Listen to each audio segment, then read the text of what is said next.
Why are we not live?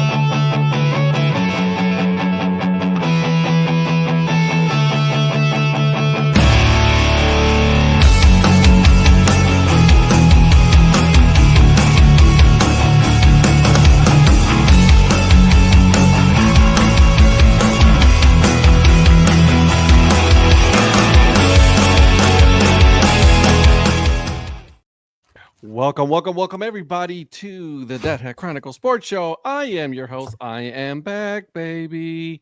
That's right. Eric missed me. Yes, he did. I know he did. Look at him. He's all happy. Look at him. But I'm happy that I'm back. How's everybody doing? How are we doing, fellas? Doing well, Ed. How are you doing? I'm doing. It's cool. It's on the other side of the pillow. I am freezing because it is currently snowing in North Carolina. Hello, Lynn. And just before we continue, guys, this show is brought to you by Old Ford Baseball Company. By the way, guys, they're a proud sponsor of this show. And if you use code DADHAT, you will get 15% off at checkout. Just want to make sure that you know about that, Brett. Mm-hmm. That's right. That's right. Lovely Well, shirt. look at this guy using his magical, camera settings and everything. Look at him. Okay. All right. Slow your roll, sunshine. Slow your roll. Man. As if he had it all set up. Did you see that? He had it all set up, ready to go. Look at you guys. Look at you guys. I'm so proud of you guys. I'm so proud. All right, boys and girls. I hope everybody's doing well. Eric looks like that because not eating bread, not because he loathes any of you. Oh, so no carbs for Eric. Literally basically nothing. I can't eat anything. I'm just drinking No, water. sorry. And we're about to talk Notre Dame, so you are super angry. He's doing good though. He's doing what I did for 6 weeks from Thanksgiving until last weekend, and so Okay, all right. So let's go on this tangent because I love this. How are you doing though? Did you just started? What's your progress going on? No, we're over 3 weeks in. We have 17 days left. Okay, all right. So we're doing okay. Shannon doesn't even like food at this point. She's just like, it's just something because we have to weigh everything out, and she's just like, I can't even look at food right now. So she just kind of over it all. You just get angry at food, Shannon? Is that what you're saying? I understand. My condolences to the both of you. Actually, my condolences to your kids. well, the kids can eat what they want. Yeah, that's the thing. They do. That's what I'm saying. You're just meme mugging them. Like, I hate you kids. So my mom always does dinner on Saturday night. So we were over there, and she got 2 loaves of garlic bread, split them in half. So basically like 4 halves. I could have eaten the whole thing. One of them Shannon burnt. I could have eaten. Oh my gosh. It doesn't matter. You were like, I wanted to eat that. So yeah. Shannon is angry at food and at you. Yeah. So whose idea was this? Kind of both of ours, but because Donnie was talking about it around Thanksgiving, and I'm like, hey, what exactly are you doing? So he sent it to us, and we're like, all right, here we go. So we started right before the New Year. So we didn't celebrate New Year like eating a bunch of snacks like we typically would. Now we are going to finish right before the Super Bowl, and then we're not going to go crazy because we're going to get sick, but I do have to have some of my mom's snacks because she always gotta have some wings or something, man. Yeah, my mom always does a lot of stuff, so we're not going to go crazy, maybe just a little bit here and there, because even after this is done, we want to try to make healthier decisions and stuff, which is no fun at all because I know. So dry January and no beer, Jesus. Just water only, 100 ounces a day, getting in a 1.5 mile walk every day, only 2 meals a day with 4 ounces of meat, vegetables, and fruit, and a salad, and that's about it. Honestly, though, seriously, that's awesome. I commend you guys. That's awesome. Congratulations. I'm down 32 pounds since Thanksgiving. Shut up. Yeah, no, I still got a ways to go, but I'm not weighing myself right now. I think Shannon's probably close to 20 at this point. So good for you guys. That's awesome. I had wings last night though. I had some wings and popcorn chicken. 24. Wow, even better. As Patrick's over here snacking. That's I know he's looking at you snacking. That's the thing we struggle with. He's just eating his popcorn, enjoying this talk. That's the thing we struggle with is snacking, and portion control is really bad. So I need to get that from Donnie because I probably need to do that myself. I need. That's It's congratulations, difficult, guy. dude. I mean, I think she's more mad at it at this point, which she thought I would be the one that struggle. I'm just going with it at this point. So, dude, so I was telling Donnie about this. I've found so many competitive food eaters and just watch all their YouTube videos. Like there's a guy named Beard Meats Food. He's out of That guy's England. awesome. He's a competitive eater that's done like the Nathans, but he goes and he eats like a 75-inch pizza. He does just like this biggest thing of pancakes you've ever seen. All these challenges like in Vegas and all around. There's a bunch over in Europe he goes to. I made my food last night, although she did cook the meat, but I did make my meal tonight. That's why I hopped on late because I just got back from the gym. Zach's been working out for baseball, and so I took him to the gym to work out for a while and got home, ate really quick. But yeah, I've just been watching all these food videos. I'm like craving like pizza. I'm like, am I pregnant? Because I want pizza. I want a burger, fries, and I'm like, maybe one day I'll eat that again. Oh my God, that's too funny. I was like, maybe I'm pregnant. But real quick, one of the things Eric said is basically what it is. It teaches you to make better choices, and it's a lifestyle change. And eventually, you can still eat, regular stuff and moderate, but you learn not to do that constantly, and that's the key to it. That's awesome, though. If you go out and you have pizza one night, it's fine. The next day, you go back to having some meat and vegetables and fruit, and you got to learn that you can't have pizza every day. Yeah, that's the problem, right? It's the constant, eating of junk food. I'm guilty of that. I'm not even gonna lie. So in other words, you can't be me. We won't say that. I mean, we won't, but we will. I don't like vegetables, but I've grown to just basically eat cauliflower. That's pretty much. Have you seen that video? A salad. Have you seen that video? Like they're trying to trick this dog to like he's smelling like like bacon, but then they give him broccoli and he keeps eating the broccoli. That's what you should do. Just like bacon, just shove some broccoli in your mouth. Well, I will say this: I learned to eat broccoli and cauliflower in the last month. Those were two that the first time I did this a few years ago, I still didn't eat those vegetables, but I've learned. But one of the things they told me, and I didn't believe it, was you take some roasted cauliflower and then you just toss it in buffalo sauce. It's basically like eating little buffalo chicken nuggets.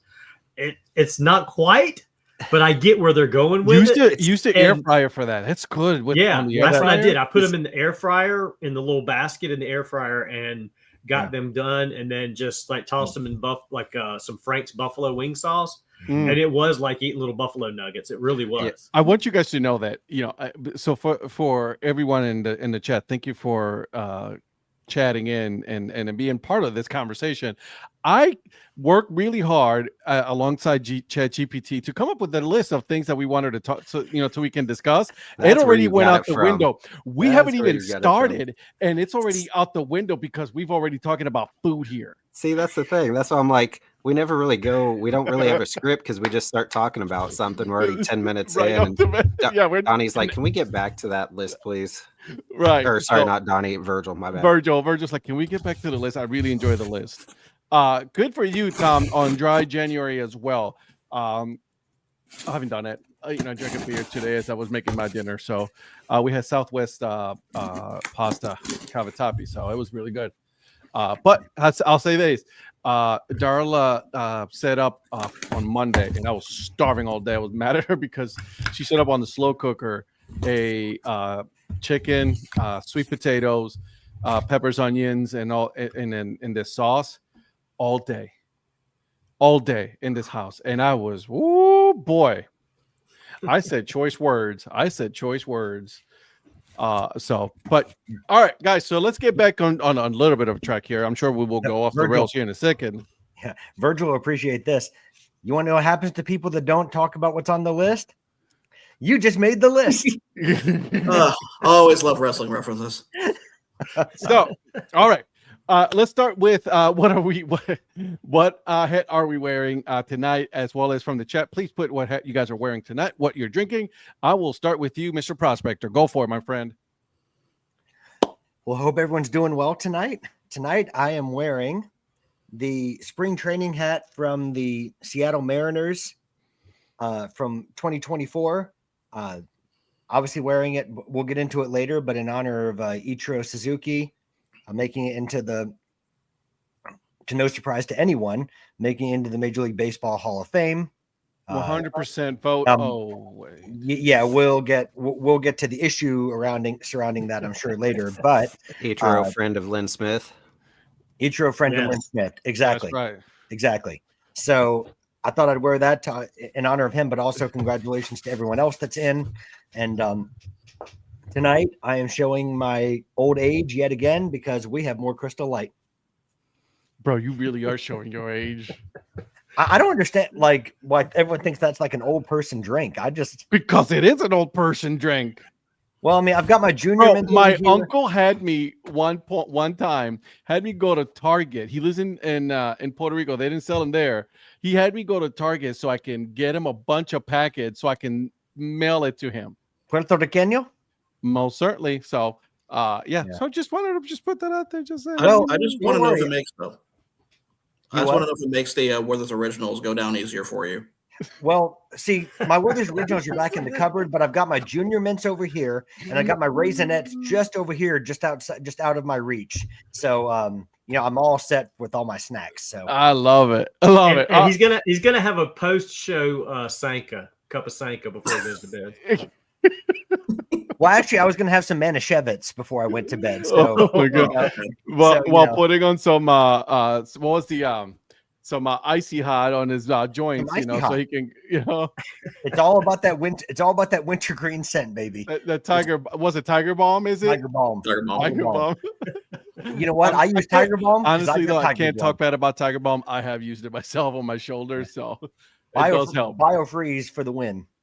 So, and I also have BioFreeze as well. All right. No, I should never be mad at my wife because she does put up with me.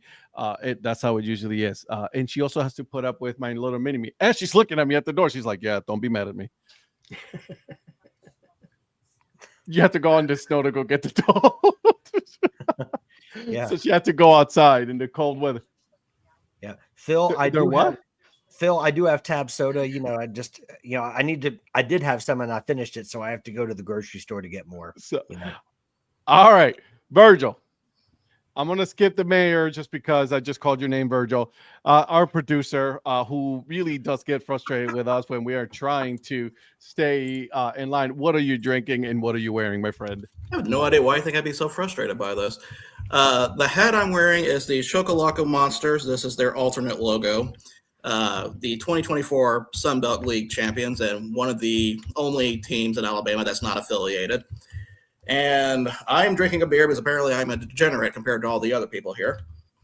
I've got a Movie Stacks Candy Sour from Trim Tab. You know what? Keep talking. I'm going to get my beer because now I want my beer. Keep it talking. I'm a bad influence, apparently.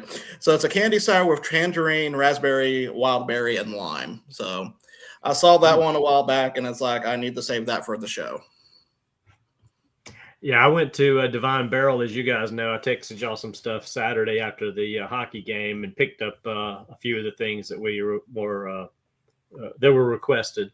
But the I can smell colors, fantastic on draft as well. But the one that I liked better was the peanut butter and jelly one. Oh my gosh, that was like an Uncrustable in a glass. That was so good.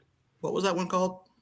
It was the Lunchbox, Lunchbox Confidential or something like that.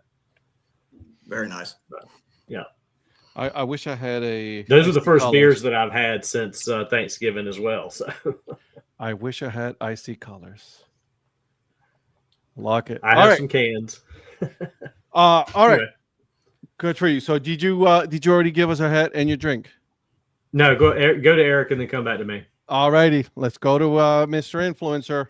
So for tonight, I'm doing Ed's little official league. You know, he's got the official league kick that he's been on. So this is the High Point Rockers hat. Love Truist Point Stadium. Didn't get to see the Rockers, but got to see the Carolina Disco Turkeys a couple years back play on the 4th of July there. It's a really cool stadium, Ed. I know you've been there. It is a really cool ballpark there. I love that ballpark. Unfortunately, since Carolina Disco Turkeys were playing the Winston-Salem Moravians, The team store was not open, but obviously I was able to order this from Official League. It's a snapback tritone, and then has the button back up here. I still have it on the hat, but as you always say, they send a button, so I got the button on here.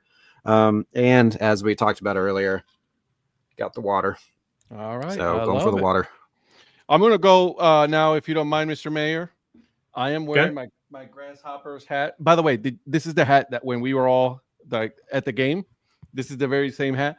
I just took out the tags for this hat tonight. I'm not kidding. Just took them out. So I'm wearing it tonight. And then I'm drinking. It's called Rolling on Sunshine. It is a peach wheat ale. So that sounds good. Yeah. So carefully created and slammed in this can in the city of Oaks, Raleigh, North Carolina, from Crank Arm Brewing. By the way, I've been to Crank Arm. Nice little cool little bar. So when you guys come visit, I'll take you guys there. It's in downtown Raleigh.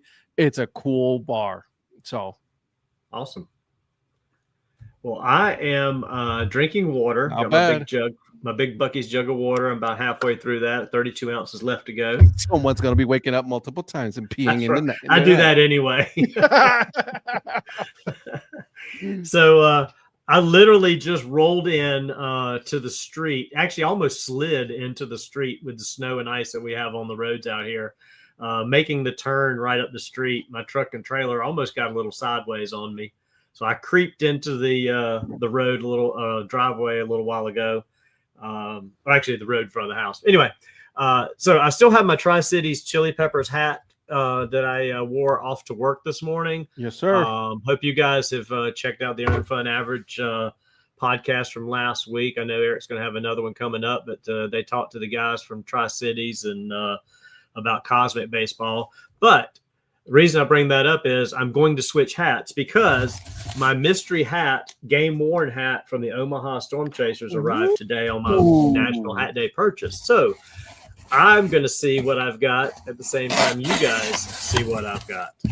So pull it out of the bag here and let's see what all we have. Here we go. I love this. Okay. It's the it says Skoog on the inside.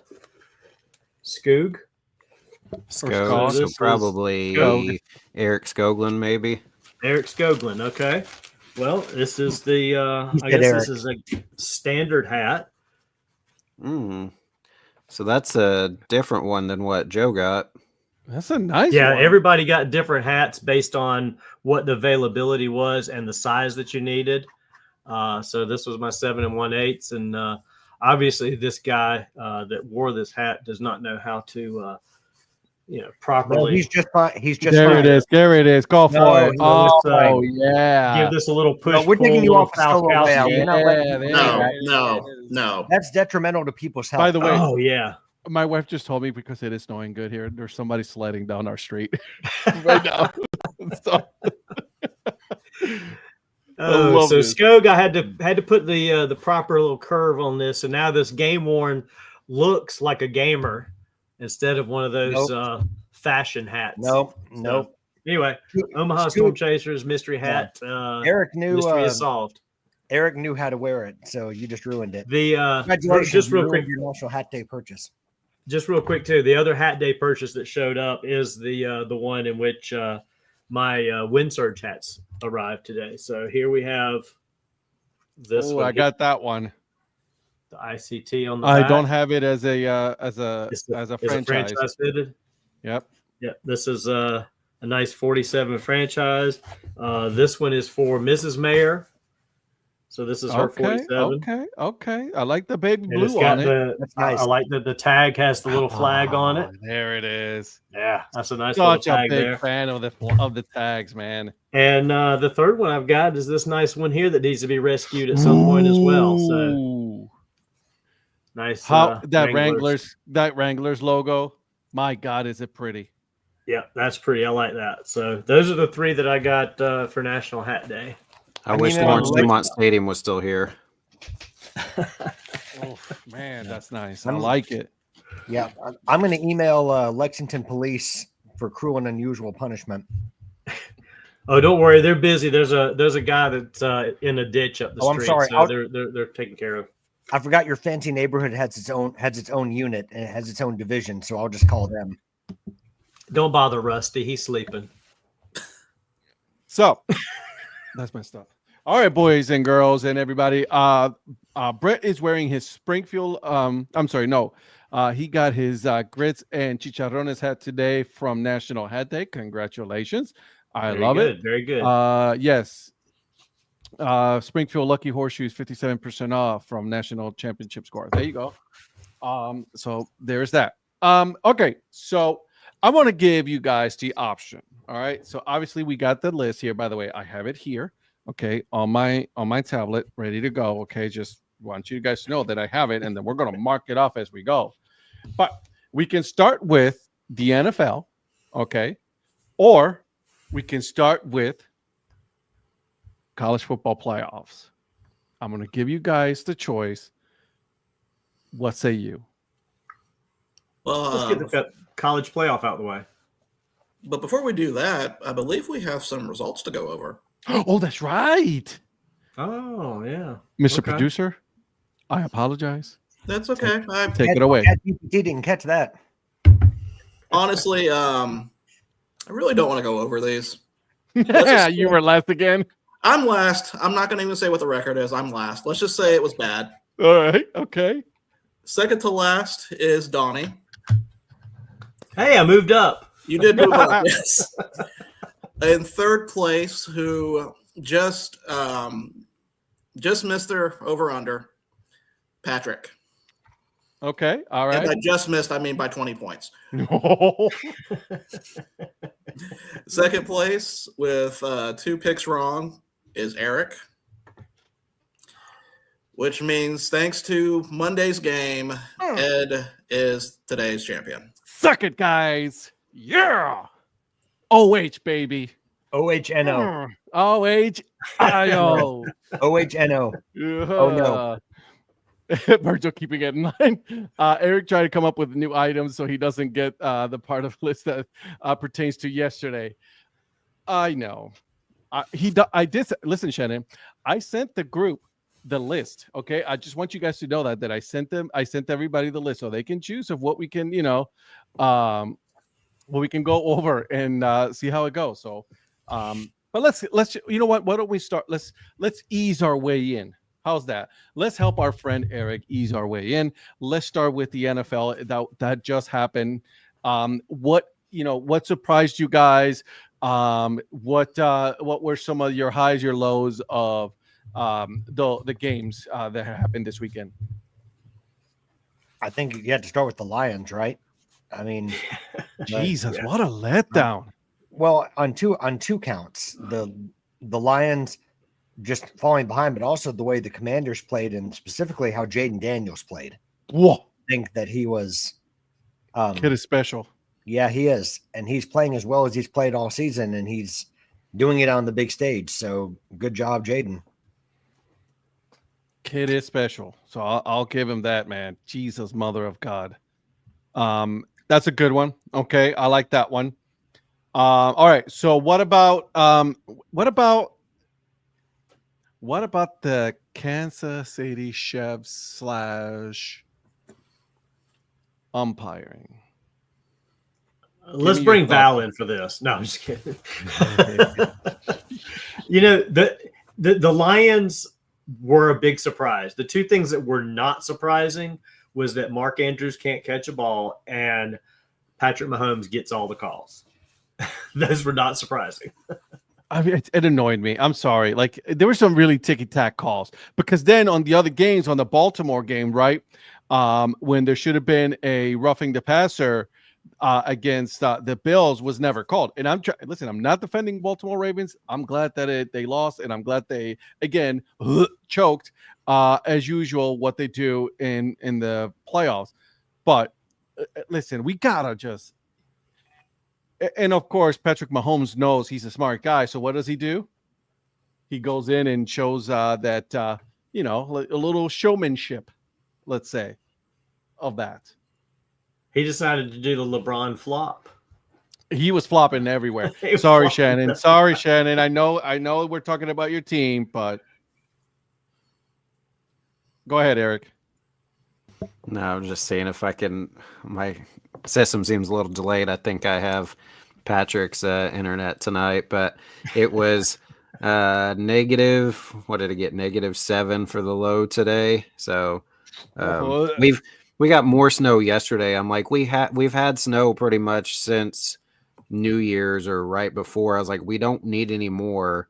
I don't know why we keep getting more snow, but sorry it's coming your way. But yeah, I mean, for me, the first thing I was going to say was just how well the Commanders played. That really surprised me. But I don't know. Yeah, obviously there were some bad calls in the Chiefs game, but I don't know that it really would have mattered. I don't think at this point that the Texans were, I mean, they didn't get completely dominated, but I don't think it would have been enough to make a huge difference in that game. And I don't know. Everybody's blaming Mark Andrews. Yes, he dropped the ball, but it could have been a better throw. To me, I don't know. Everybody's like, oh, I love the elements. Let's play in the snow. I just felt like both games, Eagles and then Bills, could have been, I mean, they were good, but could have been better if the elements were better, I felt like. But that's football, though, right? I mean, you're playing yeah, outdoors. but I want more of a clean game because there was just some times where there are some issues with, both teams. Obviously, like we said, Mark Andrews and stuff. Would he have caught it if it was perfectly normal out? Who knows? Maybe not. But could have he caught it if they would have thrown a better ball? Maybe yeah. not. I mean, it wasn't terrible. Somebody was saying, yeah, it could have been a better ball, but at the same time, you got to catch that. But I don't know. I kind of feel bad for him. I'm not a Mark Andrews fan or anything, but obviously he's getting a lot of the hate. And by the way, the Bills did do right by him. Yeah. A lot of and it wasn't just that one yeah. play though. He had three plays he blundered in the game, and I'm not putting it on him either. I'm just saying there were 3 times. That's what it kind of piled on him, and it really shouldn't have because it didn't come down to that. What it really came down to for me is they didn't use Derrick Henry enough, especially in the second half. They should have. Derrick Henry was running all over. Yeah, I mean that second half, they get away from what they do for some weird reason. They're like, you know what, we're going to change it up and trick them. These NFL coaches constantly outthink themselves, and it drives me nuts because just do what works. Do what got you there. Yeah. But also, I don't think it just came down to Mark Andrews either, because don't forget Lamar Jackson fumbled the ball too that led to points as well. And I'm not saying the loss is on Lamar either, but I'm saying, and Lamar said this himself. I mean, he took responsibility and said, essentially as a team, we lost that game because in games like that, it comes down to single moments. And you can point to the Mark Andrews drop 2-point conversion. You can drop to the way he got stripped for the fumble. You can point to the way Lamar had a fumble. And the Bills, like the good team they are, took advantage of those situations. Now, can you say that they got a little bit lucky? Sure. But they also had to make the plays to win the game, and they did it. So congratulations to Buffalo. Well, and Buffalo's going to take advantage of mistakes. I mean, that's what they do. I mean, that's what Josh Allen does. And the thing this is the thing too. Everybody goes back to quarterback sneaks and tush push and all this. Josh Allen can get a first down like nobody's business when it comes to quarterback. I mean, he takes a snap and then all of a sudden he just finds a hole and darts through there. But he waits and hesitates, and it's like, how does not everybody do that? That's a good one, Shannon. Did you guys happen to see that all 4 of the opponents all 4 of the losers actually outgained the winners? Yep. In yards. Yeah. But did you also see the Texas extra history on that one? Nah. Texas. Please, I see that. Yeah, I want to hear it because I think I know where it is. Kansas City is the first team. For the record, everyone else was 0-46 before this happened. Kansas City is the first team to win a playoff game, giving up 120 extra yards and not creating a turnover. Mm-hmm. Wow. So when you hear stuff like that, and then you kind of go back to people focusing on the calls, kind of makes sense from there. But the thing with the calls is that when you even have the announcer, it's one thing having like us talking about Us it. fans, yeah, talking heads, You yeah. have the commentators talking about it. Troy That's- Aikman was, Yeah. he was on Incredulous. another level. He was incredulous about it. Yeah, I don't agree with either of the late hits on Mahomes. There was one where he slid way too late that they shouldn't have called, and one where the two Texans guys hit each other and didn't even barely touch him. And then people were saying when he was about to go out of bounds and he got shoved out, but he was still in green. He was not in the white part yet. Yeah. But exactly. again, I don't think that there was enough that would have. I don't think it was close enough that I think that would have really mattered at all. So, but he slowed up as he got to the sideline to initiate contact. Yeah. Yeah. If you're going to the sideline, get out of bounds as fast as you can. And that's he the problem. slowed up. He knows what to do, right? Because he knows he got there and he he's gonna get a slowed call. up because he knew if he slowed up, one of those guys would hit him and he might get the call. Yeah. But one thing in defense of Mahomes that I will say is, if you knew that you were going to get the calls too, would you not take advantage of it for your team? Oh, yeah, I know I would. Absolutely. But at that point, you got, as an official, you got to be like, bro, stop. Oh yeah. Yeah. But I mean, that comes down to the officials not making the correct calls. And you got to hand it to Reed. You got to hand it to Mahomes. Mm-hmm. They're very smart. They study.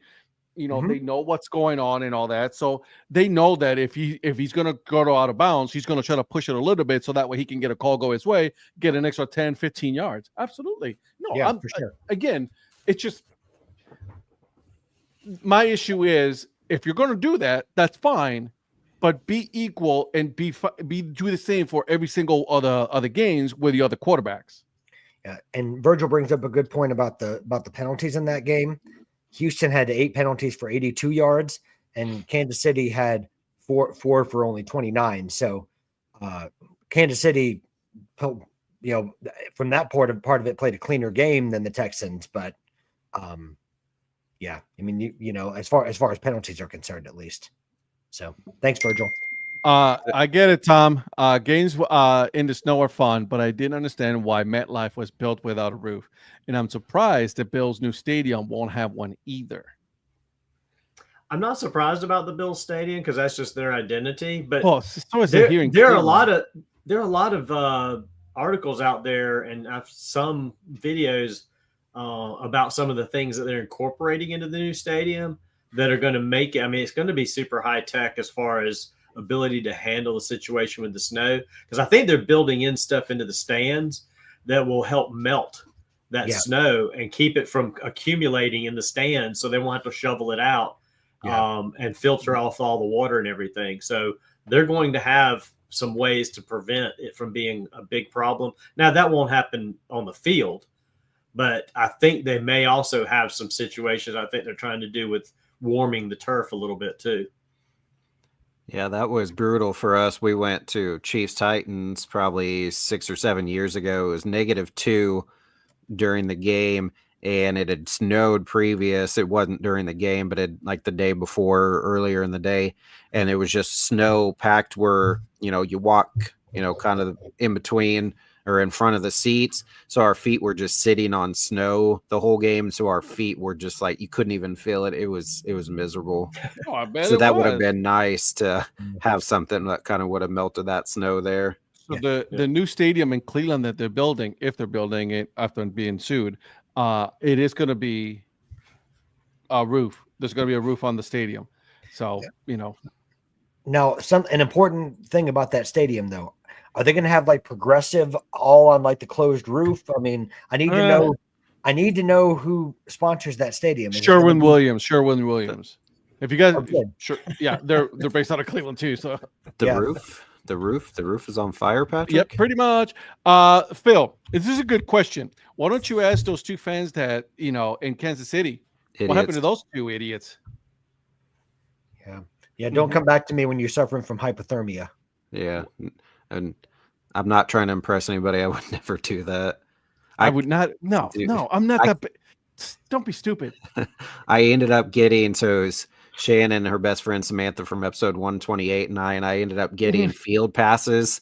So we were bundled up in the biggest overalls and jackets, and then we went down on the field after the game and we're taking a picture, and so we just look like these big like marshmallow people, men or whatever, with our big huge coats and everything and frozen. But hey, we got down on the field after that game, and the Chiefs lost on the last second on the last second field goal.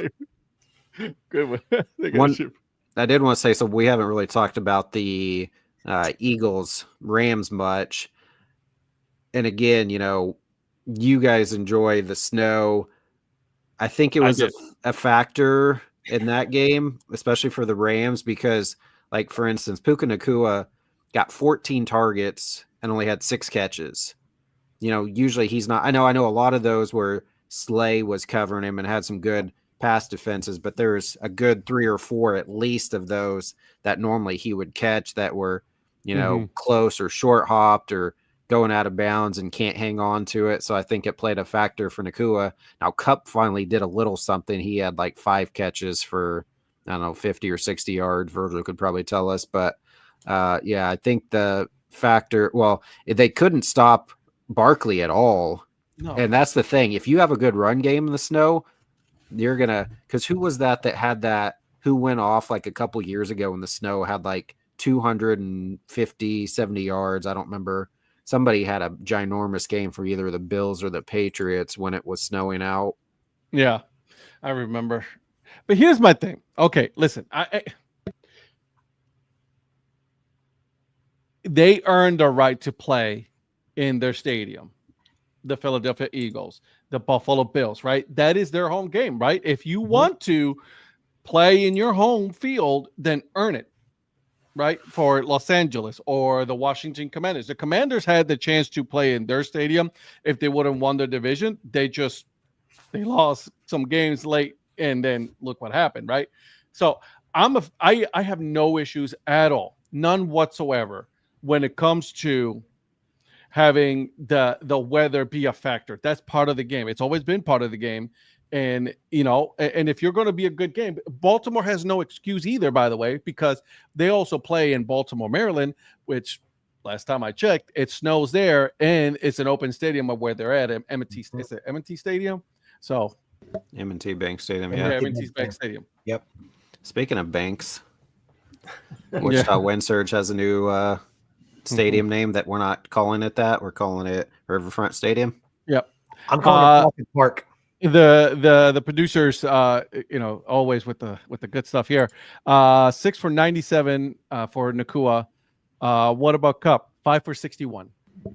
Yeah, so Kupp, I mean, he did a little bit better because I was telling you guys the previous game. Who was that? The Minnesota game, and Kupp just wasn't. He had like 1 catch for 29 yards. He was just non-existent late in the season. So he had a few catches this time, but yeah, I'm pretty sure Nacua was 6. He had at least 14 targets. So some of those I felt like were possibly weather induced. Now, like I said, he was covered pretty well by Darius Slay for a lot of it, and Virgil. I think what you had mentioned is correct. I think Shady McCoy had a big game, snow game.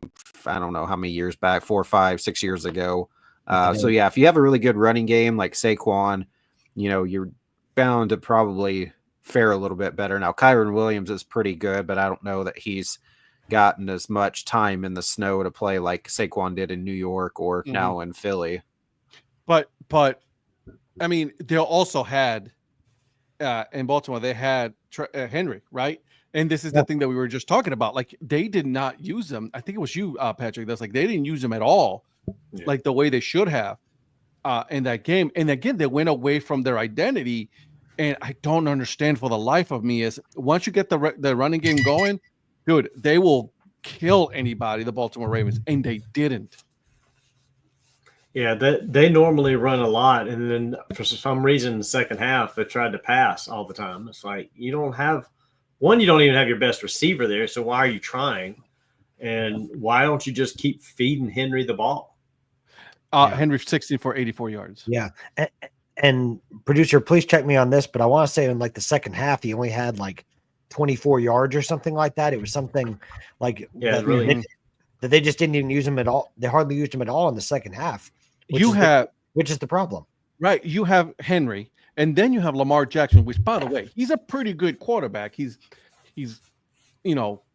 crazy when he does some things, but like he's a good pocket quarterback, and he also uses his leg. So you have two dangerous, technically running backs in the backfield at the same time that could, you could do some play action with, and they didn't utilize that, which again, it's mind-boggling. Also, you got to give credit to the Buffalo Bills. They were able to contain, that team. And like you said, Eric, they didn't have also their best wide receiver. So why even bother? Yeah. So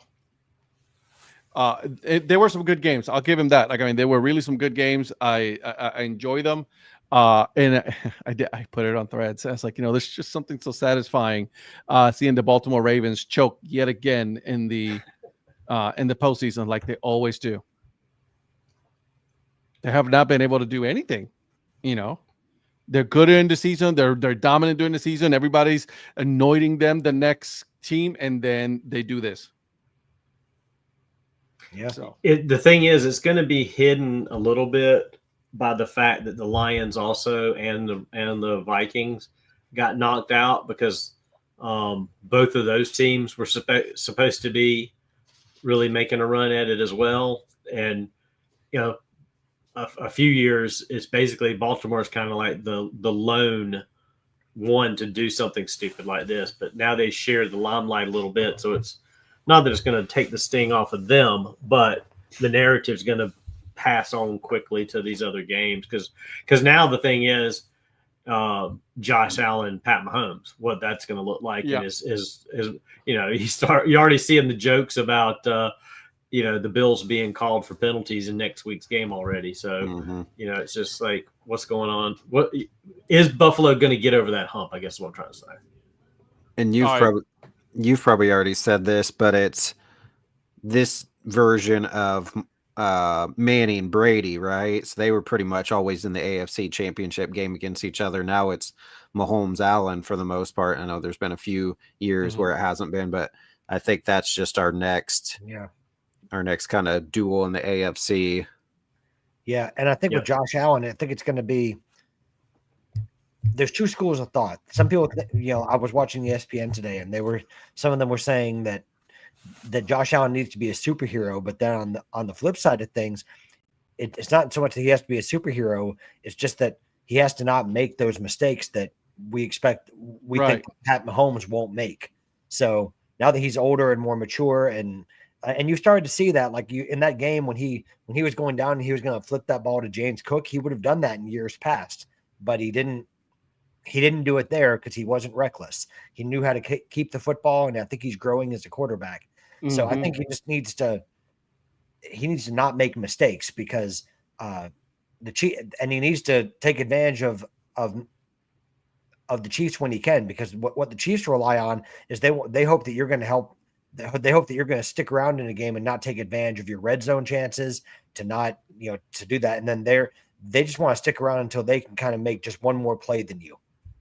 The Chiefs are not a team this year that's blowing anybody out. They're hoping you stick around, and that there's those little moments in a game that are going to put it over the line for them, because then they can rely on their experience to see the game out. Yep. 100%. So what are you going to do? Mahomes versus Jameis, that would be amazing. Jameis could provide some clinics for Pat Mahomes. Man, that would be something. Yeah. So that would be something, because you guys are just hilarious when it comes to Jameis. Since we're on, speaking of Jameis, who's going to be the 41st? Who's going to be the 41st quarterback for the Browns to back up Bailey Zappi? Nick? I'm sorry. What? Something happened. I can't remember what happened. I'm sorry. I don't know what happened there. I don't know what did happen. Welcome back to our sports show. I don't appreciate this. Okay. All right. Listen. I think it's going to be Milroe. Didn't we see the Alabama plane in Cleveland on the internet yesterday? Yeah, we did. We did. You guys are hilarious. Man, Jalen Milroe would be a great Browns quarterback. That'd be a perfect number 2 pick for Cleveland to make. and he can wear number 41 to be the 41st quarterback since 1999. You guys are hilarious. Yes, we are. So hilarious. And So I he'll be should bring him drafted back in number for a 2. second. So he'll be Mr. drafted number Producer. 2. So he'll wear number 2. Oh, here we go. Here we Yep. go. Go ahead, Virgil, because I know you came up, so let's do it. What? I'm not going to say anything.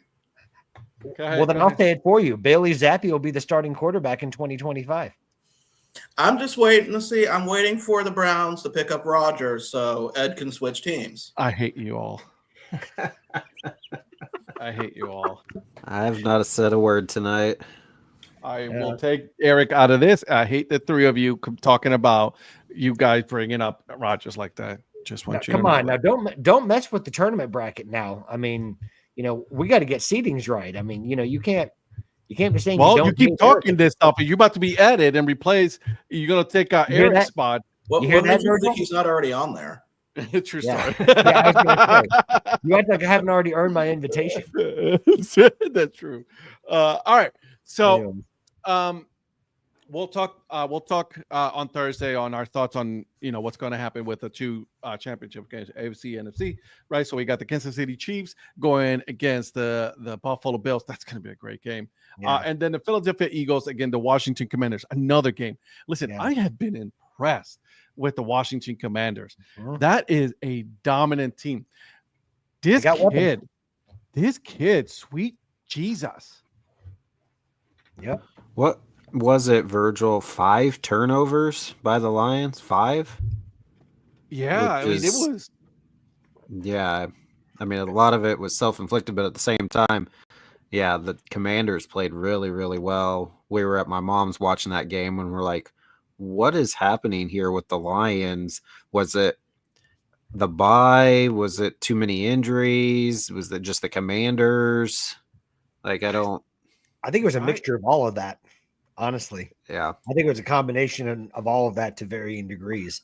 I Mhm. picked I do a bracket thing for work, and I picked the Lions to win it all. So obviously I'm out on that. But at the same time, they're in my division, so it's kind of funny that they lost, and everybody's giving them a hard time about that. That's an interesting one, Eric Lichtenberg. Cleveland Browns going after Kirk Cousins. They extended Kevin O'Connell today. Yeah, the Vikings did. Yeah. And what do you think about Ben Johnson becoming the Chicago Bears' new head coach? And what's his name? Going to the Jets. Well, it's not finalized, but they're more than likely going to hire Yeah. Aaron Glenn. Aaron Glenn. Yeah. Yeah. Oh man, I feel bad for Aaron Glenn. I'll say that. I mean, it seems like the Bears was kind of where he was going to go all along. There was a lot of talk that he may not want to stay in the same division, but I'm like, why wouldn't you want to stay in the same division? You know that division. So- Right. You own the division. Exactly. So let's talk about that then. The division, we had 3 teams that were, 14-2, 13-3, 11-6, probably the best conference out there. And all 3 of them were out within basically their first game. Now I know Detroit made it to this week just because they didn't play the wild card, but everybody lost their first game. So it's like, Yeah. you beat up on each other during Yep. except the Packers. They lost all but one conference game, but you beat each other up, and then all of a sudden you're just like the conference is like, well, how good really SEC. was it? SEC from the producer. That division ended up like Boise State, Arizona State, and all that. They were like cream of the crop, and then other teams just came in and mowed them down.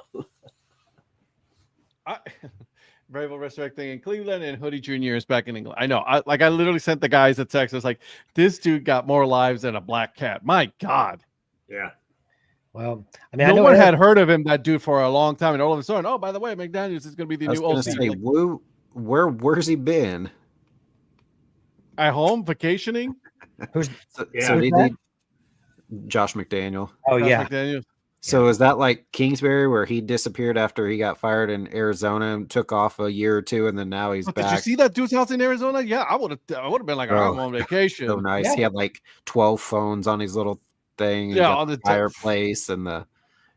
I was like, this Yeah. dude is about to be a head I mean- coach somewhere too, though. well, I mean, What's the one team that's still needing a the Raiders still need a head coach. So do the Saints. The Saints need a head coach, Cowboys. and then the Cowboys need a head coach. Mm-hmm. And the Jaguars. Yeah. And the Jaguars, yeah. Yeah. And the Jets technically aren't finalized yet. So Yeah, but we're not counting the Jets at this point. It's like we know, Allen's going over there, so let's just put him there. Let's just plop him there. I feel bad for the Detroit Lions. I mean, they're losing. They're losing some good people. I don't the feel price bad of being for 'em. good. I said. Well, I was gonna say it's the price of being good. I was just gonna say is the price of that, and then also they just lost I believe they're about to lose their offensive line coach as well, because he's about to go to Chicago and become their offensive coordinator. So yeah, I mean, again, I mean, and that's a challenge for being a good team in the National Football League, right? I mean that's what the Patriots when they were good had to do time and time again when they lost. It just so happened that none of them were successful anywhere else. I mean, that's a whole other argument. But like when you're losing assistant coaches and then they go off and then they try it on their own, you have to find ways to replace them. And some organizations are better at doing that than others. Yeah, I saw that, Brett. They're not finalized, but I think that from what I understand, that's like standard, for UNC to be doing that. They're just finalizing everything. So he'll be there in UNC. He's not going anywhere. I'm not worried about Bill Belichick going back to the NFL. No, I don't think that. I think he's burned too many bridges at this point to. Yeah, he's not going anywhere. Yeah, he's not going to Dallas. That's for sure. His girlfriend also has classes already set up at UNC, so she has to stay there. Yeah. She's doing sorority pledge week and all that too, and 24 years old. Are you kidding me? You're 72. Yeah, no, I mean, so I did see Ben Johnson, kind of give a speech when he got to the Bears training facility today. I mean, he seems legit excited to be there. So, happy for him. I think he and Aaron Glenn deserve these opportunities. I mean, I think to me, they were the number, with all due respect to all the other candidates, the number 1 and 2 candidates for any job that they wanted. So at least in my book. So I'm really happy for both of them. And I really hope that they have opportunities where they can be successful. Yeah, he walked into that office, looked around at the entire staff and said, man, this organization sucks. We're going to struggle here. Here we go. Like, I'm going to have to fire every single one of you. So he basically said it's going to take all of us to help that locker room. And when you guys can't, I'll replace every single one of you and bring in new people. That's right. So a lot of NFL moves. So we'll see how this goes, guys. Thursday, we'll continue our discussion on the AFC and NFC Championship haterade flowing with this group on Belichick. I'm not hating on him.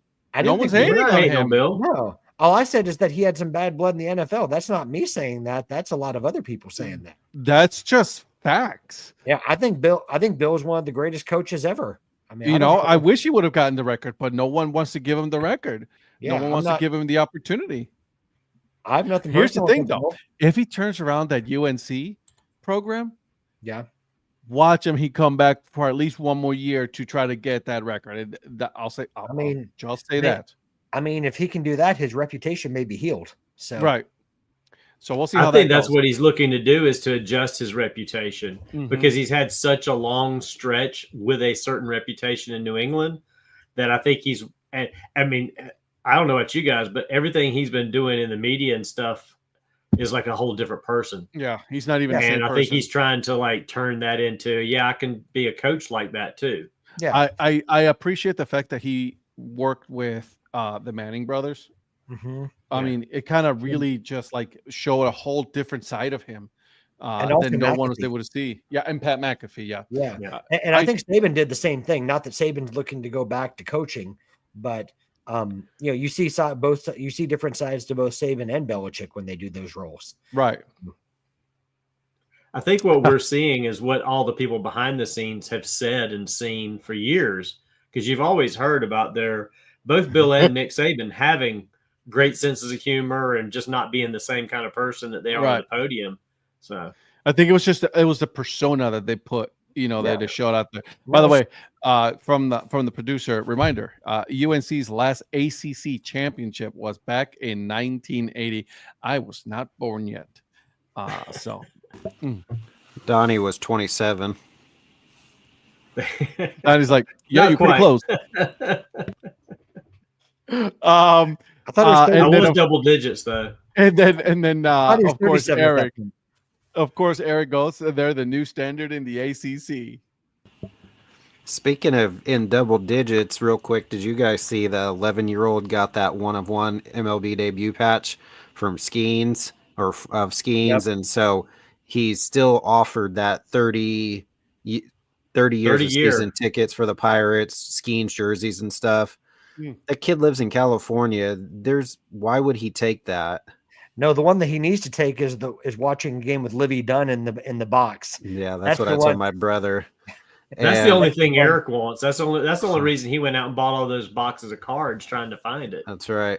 But at this point, you could probably give it to like Ken Golden or somebody and get more money than I can get it. Because I mean, yeah, he could go out for a game or two, but I don't. At this point, when you're only 11 and you don't live in anywhere near Pittsburgh, I don't think it's worth getting doing that deal, I guess. No. If I was the kid, I would negotiate the stuff other than the tickets, and maybe see if the Pirates. It's the Pirates, I think, that are offering it, right? Or is it Skins? Yeah, no, it's the Pirates. Pirates. I would see if they could work something out to get season tickets where he lives and what he's a fan of. I would, if I was the kid, I'd say buy me season tickets for the next 5 years and do all of the other stuff as well, just because those are all one-off. And maybe things. go out to a few games in Pittsburgh, but Yeah. But also, if you've been, I know some of you guys have been to games in Pittsburgh, like the tickets down there are not nearly as expensive as they are in other stadiums. True. True. Because I was able to sit down there, and I hardly ever sit down in those lower levels at MLB games. But No, move it to Pittsburgh. No, you're Right, fancier than I am. you what? You're fancier than I am. I was up top and I was behind the plate, perfect view. Well, there was very little difference in at least the game that I went to, about like sitting in the lower seats versus the upper seats. So I was like, right there on the very first row in by first base, and then this is when there was no netting, right? So but I was first base side too. it That was a really good view. beautiful. Really good view. And by the way, Brett, no, there's no way go from California to move to Pittsburgh for what? No. Well, I mean, It's I think depressing 9 months out of the year. I mean, I'm sure whatever he does, if it's an outside source or whatever it is, he needs to monetize whatever. Instead of getting the tickets, he's going to need to monetize what the value is of those things, and just get the liquid cash, or the experiences that are gonna that like you guys said, that he can benefit from, because or take it to auction to see what you can get for it. Or and even if even if he doesn't get tickets behind home plate, if they could get him 30 years worth of season tickets for the Dodgers, then he'll eventually get to see Paul Skeens pitch for the Dodgers for a long time anyway. Facts. Because he's going to end up there with everybody else. So, Literally. yeah. I can't even disagree there, man. I can't even say anything on that one. Cleveland kids got Guardian tickets instead of. Yeah. Can we finally talk about the Blue Jays getting a free agent? No, we're talking No. No. Okay. I don't know if he's newsworthy, is he? Who? Santander? No. For the Blue Jays, it is. Yeah. Wah, wah. Considering they've been the bridesmaid for everybody else. They're still the bridesmaids from everybody else. That's okay. And this is coming from a Guardians fan, Los Angeles. We took a $15 million problem off of your hands. You assured 25. Well, no, 15 at this point, because we did get a little cash from you. Yeah, because you did pay for a few years of the Great Miles Straw. We did pay a few years of the Miles Straw back in when he was at AAA, but not in the majors. AAA. Well, I'll do you one better. He's now been optioned to AA. He's been optioned to New Hampshire for the time being. Jesus Christ. He's a multi-million-dollar player playing for AA New Hampshire. Unreal. We picked up Kevin Biggio. Yeah, you did. Who are the remaining big free agents left? What are the remaining free agents left in Major League Baseball? Pete Alonso, Jurickson Profar, Jurickson Profar is still available? Yep. Alex Bregman. There's not a lot left on the pitching market. How many of them are Boris's guys? Is Bregman a Boris guy? Think he might be. Trying to think. I don't know if Pete Alonso is though. I'm not sure. I don't think he is. Pete Alonso is asking for the world, and he's not going to get it. Well, I like Pete. I think Pete's a good player, but yeah, he's not going to get. I think it's going to end up being like Santander. Like Santander is, people thought that he was going to get like 120, 130, and he ended up getting like 92 and a half. Yeah, and he's high. Well, no, I think it was about the market. I mean, I don't mind paying that for Alonso is Boris. Oh, he is? Okay. There it is. Great. So he's gonna sit out all spring training. Is Pete Alonso this year's Jordan Montgomery? Yeah, Bregman is a Scott Boras guy. They said Zach Greinke's available. The one thing is that the Blue Jays did get Santander to defer some of his money, not quite to Los Angeles Dodgers levels, but they got. He's only going to be getting they front loaded the contract, but he's only going to be getting about $11 million a year based on the deferments. So as far as what they're paying now, everybody's deferring now. Everybody's deferring. Well, I mean, the Blue Jays needed a bat, and they were going to have to pay to get one. They didn't really overpay as much as I thought they were going to have to. So I got to look at the positives of it. Yeah, it's true. I mean, they learned their lessons, from the Dodgers deferring a lot of money. Well, they're not going to be able. The reality is, they're not going to be able to. If you have a choice to go to the Dodgers or the Blue Jays right now, you're going to go to the Dodgers. I mean, you're going to the Dodgers. Oh, yeah, 100%. That's not a choice. I mean, that's just. So as much as I am Jack Flaherty is available. Yeah, Flaherty is available, and Flaherty was talking about taking a shorter deal, maybe. Jack Flaherty was thinking about taking a shorter deal like Santander was, maybe getting a high AAV for like a shorter contract and then having an opt-out after the first year. That's kind of like what Matt Chapman did last year. And until he signed that extension with San Francisco, just signed a short-term deal and get a high AAV. And Pete Alonso may have to do the same thing. Boris, I would pay 92.5 over 20 years. Zach Greinke is available. The firm will hurt MLB in the long run. How? Yeah, and then Scherzer is also available. Bonilla, and we celebrate every year Bobby Bonilla Day, which Bonilla hates. Yeah, but he's still getting paid good money from the Mets. Thing is, there's some players that are getting more money than Bonilla, but the one that we celebrate every year is Bobby Bonilla Day. Yeah. There are other players out there that are getting more in deferred payments every year than Bobby Bonilla. So they do exist. I mean, it's just a matter of where you look. Right, exactly. Now that we're talking baseball, by the way, I really thank you, Eric, for sending this tweet out. The all-time highest Baseball Hall of Fame voting percentages. Okay, there's still the one person that still has gotten 100%. Yep. One person. Yep. All right. Derek Jeter and Ichiro Suzuki at 99.7%. Those people that did not vote for Derek Jeter or for Ichiro Suzuki, they need to have their voting revoked. Yeah. And how does that work? Where with Rivera having 425 votes and then like Ichiro 394. Some people didn't send their ballots in. So why even or it give could have them... been it could have been who were the voters each year. I don't know if it's a set number every year. And back in the there's day, different writers that get added in the day with it. Nolan Ryan and Cal Ripken, they were 550 basically. So that's way more votes. Yeah, 545 voters for Cal Ripken Jr. Yeah. It's another one. There's some of these players that you're looking at it, like Ken Griffey, automatic. Yeah. You know what I mean?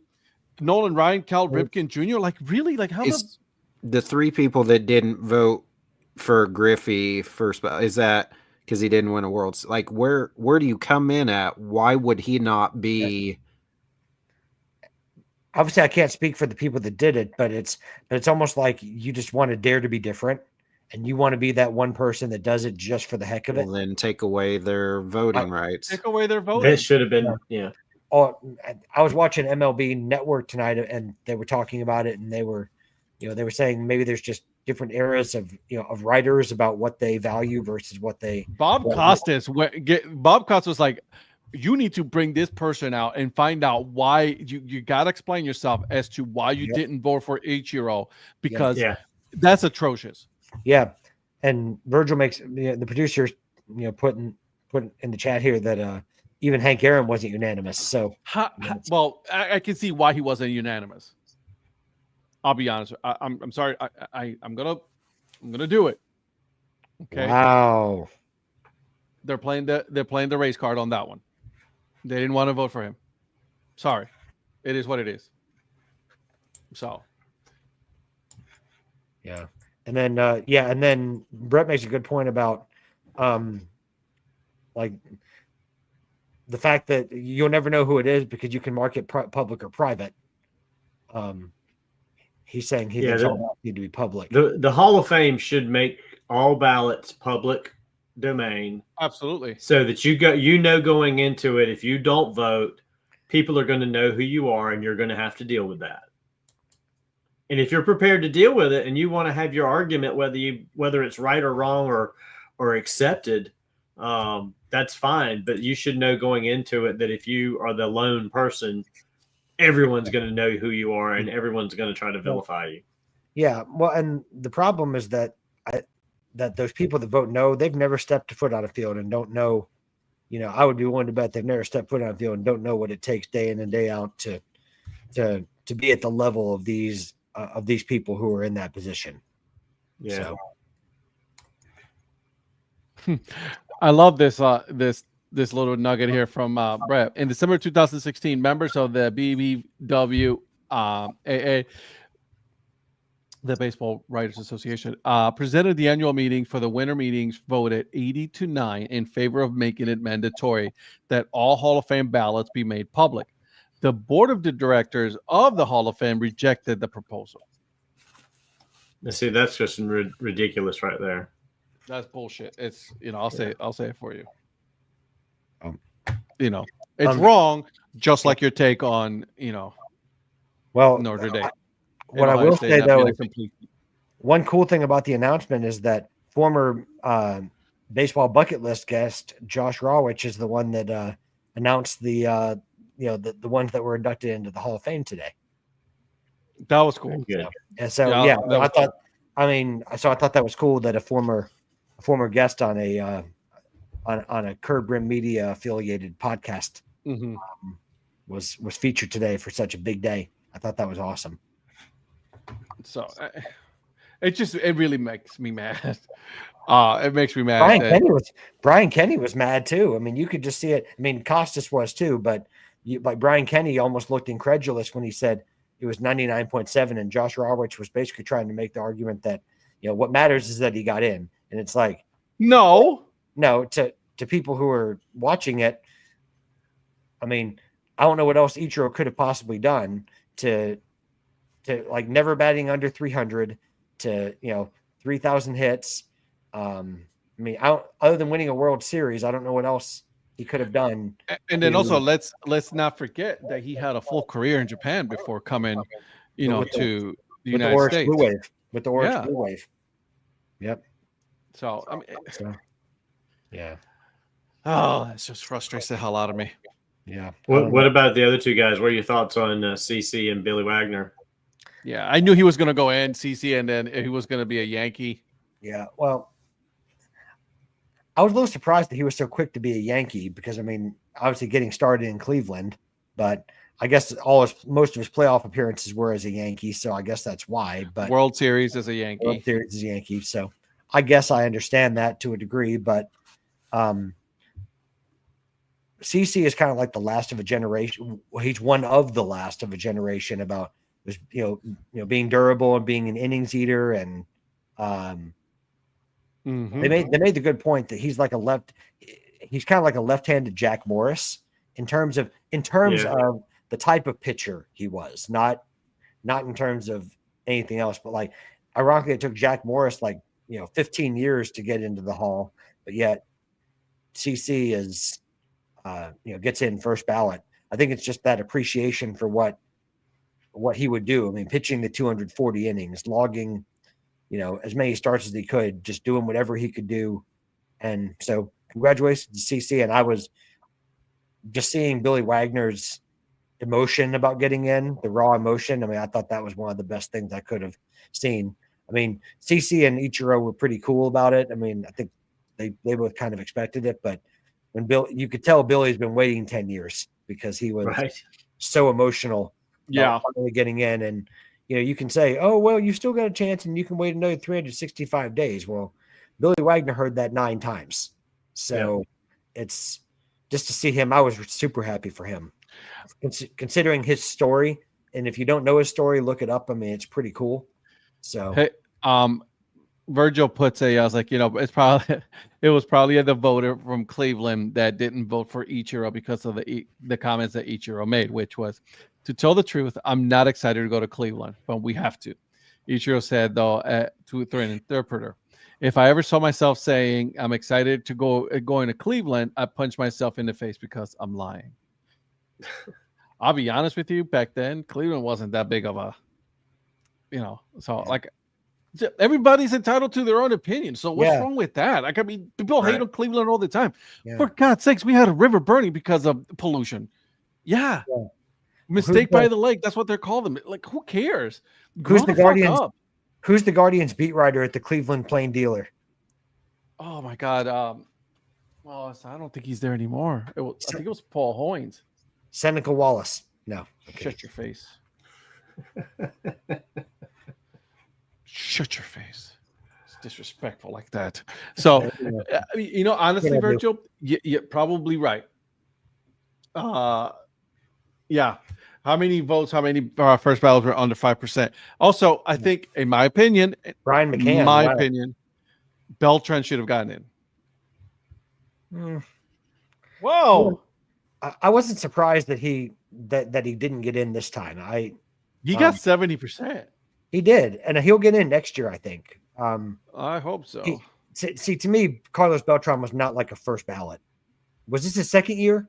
No, this was this was not his first one. So so I mean, I think eventually he will be, but I mean, he's not like a slam dunk to me like the others are. That's just me. Whatever, bro. I think that's bullshit, but whatever. It is what it is. That's fine. That's fine. You have a right to your opinion, right? Yeah, your opinion is wrong, but it's cool though. Yeah. Right. I did say that to not Virgil, but Donnie on a podcast. Like, your opinion is wrong, but whatever. It is what it is. Oh, wait, that podcast that you didn't ask Eric and me to be on, or Virgil? I put it out there, and even Eric was like, "Well, maybe you should have," and then he didn't even take it on his own suggestion. So I don't want to hear it. I mean, it's okay. So, I mean, we know whose sports opinions you value. It's all good. When Eric said, "Hey, there's guys over here that can do it," I texted. I was like, "Hey, I'm available if you want me to." Not only that, he sent me put me in, coach. He said that. So I did say put me in, coach. Yeah. Well, he is a Jaguars fan, so I don't know much more I can say for him. I'll play for free. I'll play for free. Yeah, he's like Florida Fighting Donnies for the win. I needed something else on my plate. Not that I don't have enough. Right, exactly. Beltran dropped off as more ballots were made public. And he was the first person that on the MLB ballot tracker that was above 80% to not make it into the Hall of Fame before they knew all of the votes. So yeah, I don't remember that exact stat, Virgil, but it was something about he was on track to be safely over it, and then those last ballots that came in obviously didn't have him included. Yeah, the last tracker I saw him, he was at 82%. Yeah, Something else interesting in that one, Andrew Jones was on the cusp of he was at 75% on that tracker too, and he dropped dramatically afterwards. So I see Jones probably getting in next year too. Yeah. But since we're talking about the podcast, I want to make a statement for everybody that listened to the podcast. It was stated that I was a Mercer super fan on their podcast. That is not the case. I just support. You're a Mercer apologist. I'm a Mercer apologist. That is a big difference. Yeah. You cannot call the Southern Conference champions and playoff contenders a cupcake. We cannot have this. I'm with you, Virgil. I will take an apology from Donnie on this. Yes. You're not going to get it from me, so. Apologist, I've already super given up fan. on It all sounds the same to me. But also, I want to introduce Isn't a new segment. But also, isn't a super fan going to be the one that's going to apologize the most? But it's not apologizing. I'm just stating facts. Okay, I'm sorry. You're acting like I said it was the Citadel or something. My God. But I want to introduce that didn't sound like an authentic apology, but I'm just saying. It did not. It did not. Donnie's on my head. You're right. You're right. I'm sorry. I shouldn't have called you a super fan. I will forgive you. You know what? You're just an average fan. An apologist. I knew that was coming. You opened yourself up for that one. But guys, I want to do a new segment real quick that I wanted. It's something that's dear to my heart. I call it the Doug Gottlieb Watch. So every week we will keep track and see how many conference wins that Doug Gottlieb has for his first season with the Green Bay Phoenix. And as of today, we are currently at 0. This has been the Doug Gottlieb Watch. Thank you very much. Thank you very much for that. Thank you very much. I appreciate that. Is there an over-under on how long he keeps that job? He brought this on himself.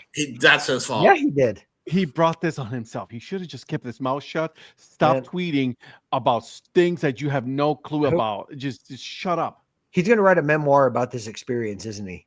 That would be a very Doug Gottlieb thing to do. Of course. The saddest thing about this was there was a good contingent of Oklahoma State fans that wanted him after Boynton left. Go Pokes. Go Pokes. And I am so glad that didn't happen. It made no sense at the time. And it's like, no, just because he was from Oklahoma State does not mean he has to be the head coach. Well, Oklahoma State don't want him now for sure. No. So there's that. All right, boys and girls, we got one more thing to talk about before we end the evening. Okay. Eric, I'm sorry. We have to do this. But the college football playoffs. Ohio State, OH, baby, against Notre Dame Fighting Irish. Did not go as the four of you thought it was going to go, did it? No, it did not. But this reminded me of a song. As our lives change from whatever, we will still be friends forever.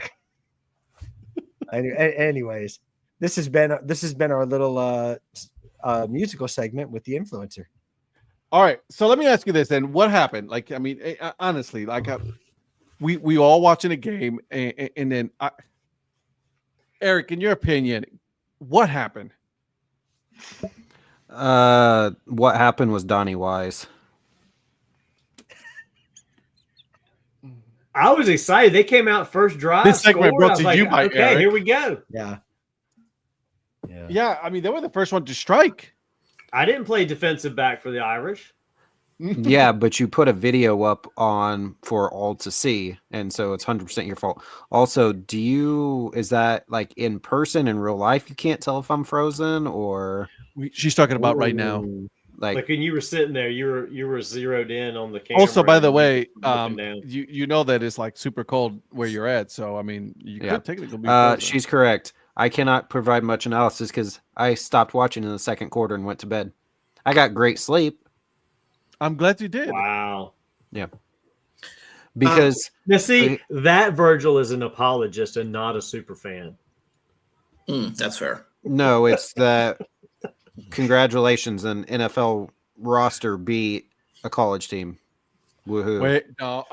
Yes. No, you can't. What's their payroll versus No. Jeremiah Smith, Donnie, Emeka Virgil? Buka, No. Quinshawn Nelson, guys? Judkins. I mean, No, I could keep going if you would like me to, but Let's see. also 4 carries for the running back. 4. That is unacceptable. 4 carries. Yeah, you're right. They Unacceptable for our best running back, one of the top in the game. He didn't finish high in the Heisman, but he had a tremendous season. There's no reason why they should have only had 4 carries. Now they were playing from behind after the second quarter was miserable. So that second quarter, I quit. I was like, I'm not doing this. The second quarter was terrible. They couldn't stop them. I think so. Here's my thing. Supposedly, Al Golden's going to go back to Cincinnati and be their defensive coordinator. If that's true, he spent more time with that during prep week than focusing on Ohio State. And because of that, I hate where they can talk to coaches until before the season's over. They need to wait to the final game before they can start talking to anybody. Yeah, I don't I disagree agree with you on that. No. But here's the thing. Listen.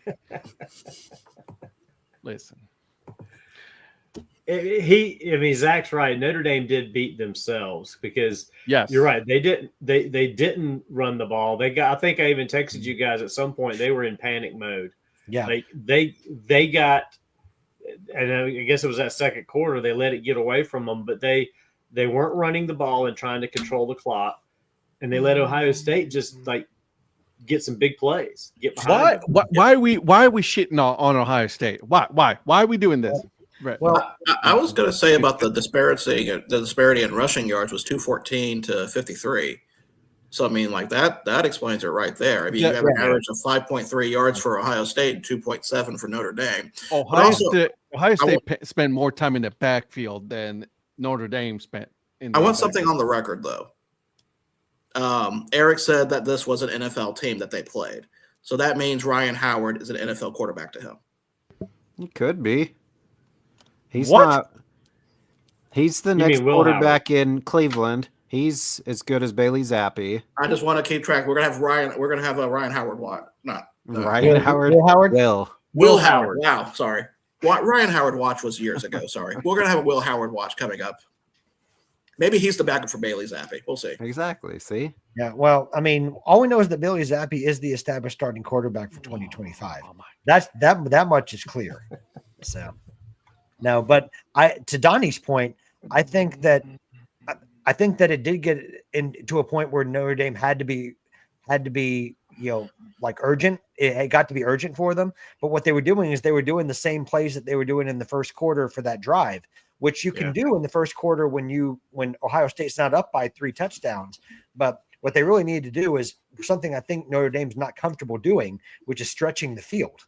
And that's not really the way that their offense, and Eric, correct me if I'm wrong, I don't really think that their offense is designed in that way to really do that. I mean, it's a lot of short passes and Riley Leonard, doing his little rushes up the middle and, giving the ball to Love and everything else. It's about incremental progress down the field rather than taking that long shot like a Chip Kelly offense would do.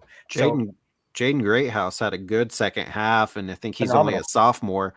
I'd be curious. I think this coming year they're going to probably have a battle between Steve Peanut Butter and Jelly and then CJ Carr to see who's going to win the starting job. But a lot of the guys are coming back. I mean, there were some big seniors on the team, but a lot of returners. So, they might be hopefully pretty good again. It's just I don't know the quarterback spot. I need somebody that can get the ball down the field, which I think CJ Carr is like 6'4". So Angeli is a better passer than what Leonard was. Now, Leonard did what he needed to get the ball to Greathouse, but by then, they're just trying to play catch up. Right. And he needed to do more of that earlier, I think, because Greathouse is like that touchdown when he did that spin move and he evaded 3 defenders to get that touchdown. That was unreal. And even for the third touchdown, that catch in the end zone, and that was outstanding from Greathouse. I mean, everybody has injuries, but Notre Dame lost their starting left tackle? Left tackle. In the Penn State game. So they brought in some dude that hadn't been playing left tackle at all year. So, and then whoever that kid for Ohio State was just absolutely dominated him. And then like Benjamin Morrison was an All-American corner last year, and he was out for most of the season. So he could have maybe shut him down a little bit. Who knows? But again, everybody has injuries, so you just got to play with who you have. Yeah. Notre Dame got there, and they weren't expected to get there, especially after losing Northern Illinois. I mean, so they kind of overachieved a little bit, but they built as the season went on. And to your point, they've got a lot of guys coming back, so they're going to be one of the favorites next year for sure. Well, and one thing I will say though is I'll give Ohio State their props. Will Howard played an excellent football game. I mean, he made the big pass when he needed to, like that one to kind of ice it with that deep ball to Smith. Like he put it exactly where he needed to, and he made big runs when he needed to against a good Notre Dame defense. Even with Notre Dame's injuries, I still think that's a good defense. And Quinshon Judkins, is the name that you didn't hear a whole lot about going into the game because it was all about Henderson, but Quinshon Judkins had a great game. And so they utilized that, that two running back system you see in the NFL, like that, with a lot of successful teams. I think with Judkins and Henderson, they really handled that really well. So, I mean, they had big players that stepped up. I mean, and Will Howard, to me, above all, like he was the leader they needed. And when they needed to kind of ice things, he made the passes that they needed to make.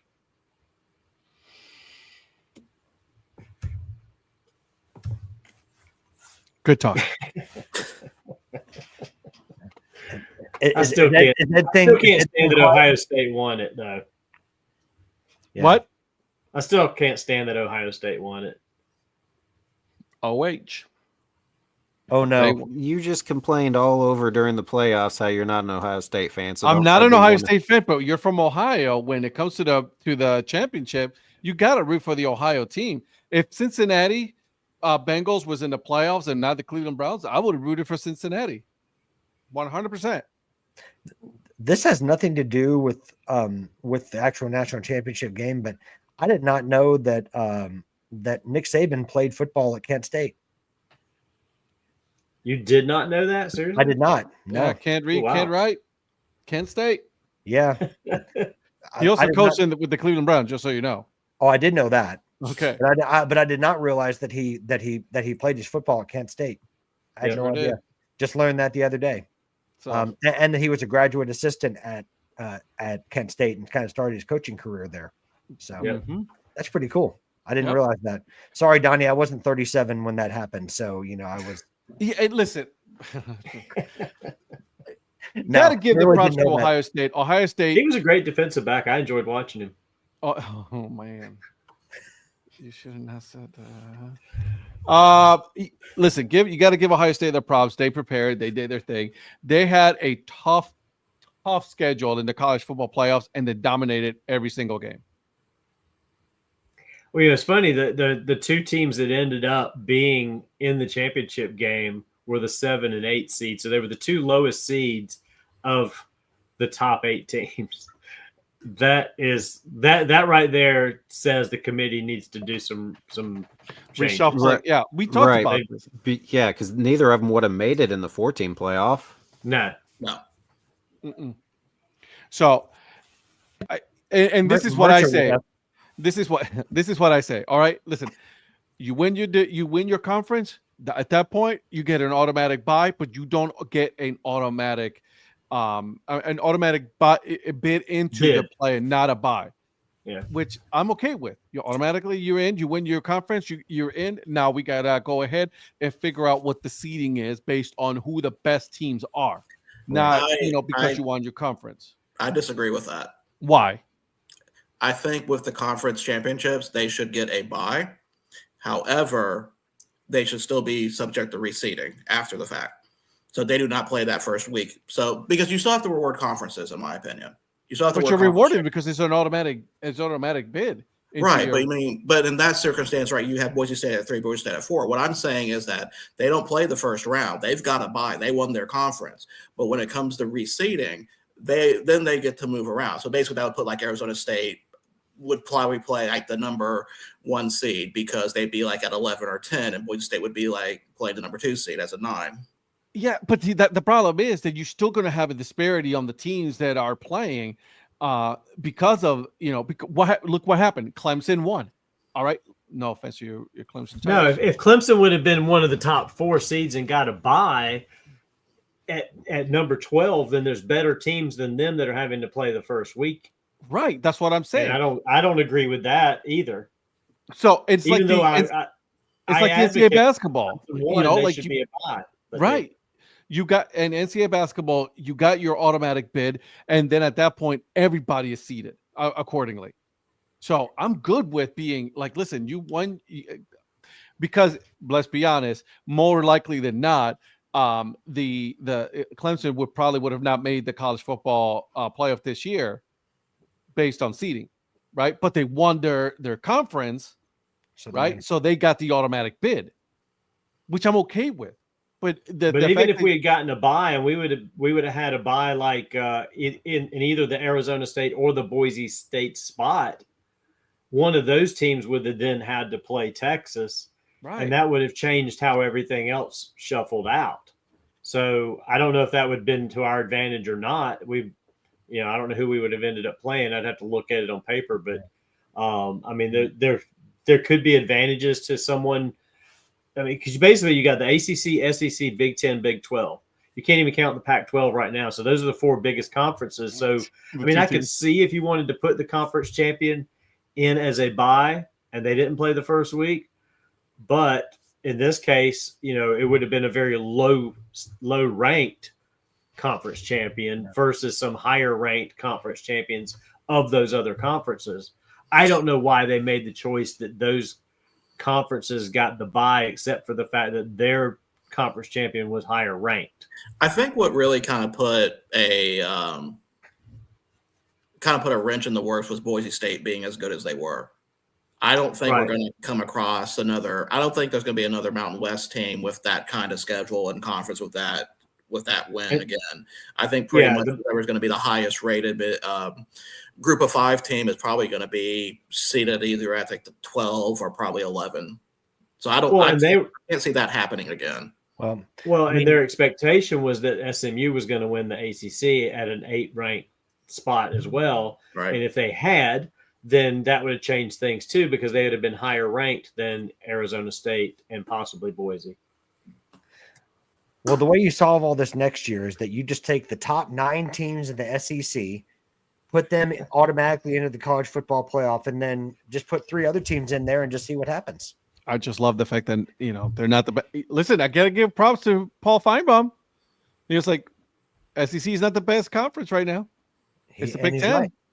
But I bet you the first preseason ranking has 5 SEC teams in the top. Oh God, 10. That's a different story. And he'll be there. I was like, well, this is their year. That this is not last year. This is this year. We're not talking about 2024. That's right. 5? You're putting that few? I second guessed it after I said it, but at least 5, I should say. Let's say at least 5. Let NIL run its course, and there will be about 7 or 8. Because they'll have at least 4 Big 10 teams in there as well, and then maybe I don't know, maybe not. Well, but there's a lot Big of players. 12 or an ACC team might sneak in there somewhere around 9. Ohio State's losing a lot of firepower. They will. Absolutely. Not that they can't replace it, but really, I think what they'll be fine. I think what put Ohio State over the line, even when we talk about their $20 million offense, are all the seniors they had. That kind of the leadership that they had, and in Ohio State's defense, there were guys that were there 3 or more years. I was just gonna say that. How long were they there? 3+ years. Oh, okay, just same team, the same guys that lost to Mizzou last year in the bowl game. So it's so there is something to be said for that as well. I mean, yes, it's nice to have a Jeremiah Smith and a Buka and a Will Howard and people like that, but there's also your Jack Sawyers and your guys that have been there for a long time that that fill that leadership void. And I can say that with the soccer team that I support, I can tell you that there is value in veteran leadership when it's not there. Yeah, when you don't have it, you recognize it. Vandy 2026 national championship. Did their quarterback come back? Did he win his waiver thing? He did. Okay. He did. Yeah.